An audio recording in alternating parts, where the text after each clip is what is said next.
As I'm recording this, it's the year 2026, and I've been fully retired. I shouldn't say fully retired. I've been more or less retired for a little while now.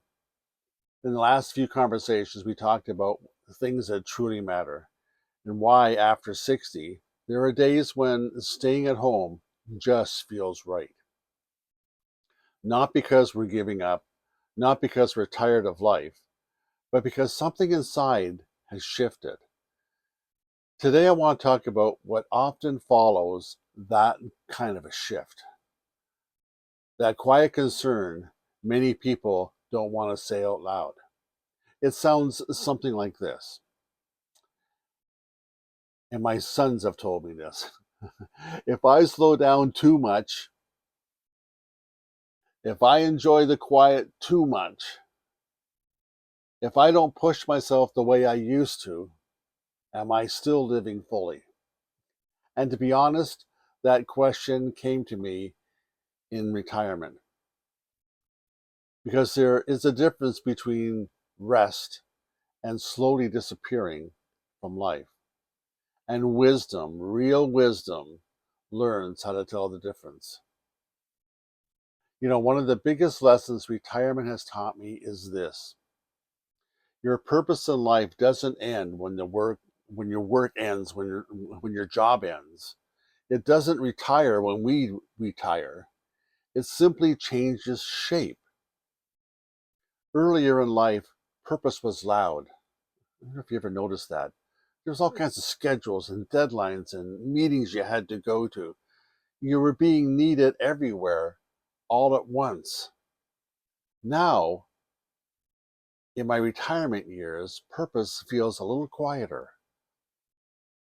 It looks more like listening. I enjoy listening to people, encouraging people. One of the things I love most about retirement is encouraging. Noticing the things that once rushed past us and being present, I mean, really present with people I care about. You know, Jesus never seemed to be in a hurry. He often paused and talked to people. He noticed people that other people didn't notice. He stayed when others just walked by. His purpose was never about speed, and neither should yours. It was always about love.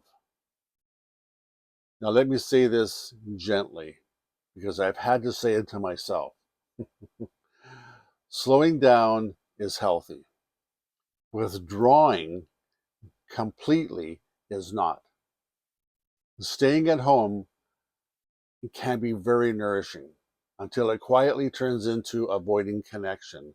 The scripture tells us not to neglect gathering, not as a pressure, but as an encouragement. Sometimes that gathering can be as simple as making a phone call or a short visit. I'm good up to about an hour, or a walk with someone you trust. And I love walking with my dog Nancy. A conversation that goes a little deeper than the weather. At this stage of life, you don't need more activity. You need more meaningful connections. In retirement, living well isn't about doing more. It's about choosing a few things on purpose. One habit that grounds you, one purpose, one person you intentionally invest in, one small way to give back, even quietly. You know, we have nothing to prove. I'm not pushing to get ahead. I'm just walking. I'm walking with attentiveness. I'm grateful. I'm awake to things that are going on in life. So let me close and leave you with this today. Enjoy the quiet. Enjoy the energy that you receive from being at home. And stay at home when the soul needs rest, for sure. But don't step away from life. Step into it gently.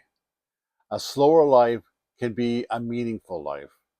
A quieter life can still be a faithful life. Remember, this is the day the Lord has made, so be glad in it, even now, and especially now. And in this season, being retired, reflective, and still becoming, life is still unfolding. This is Between Coffee and Sunset. I'm so glad you popped in to see me. I'll see you on the next one. Thanks for joining me.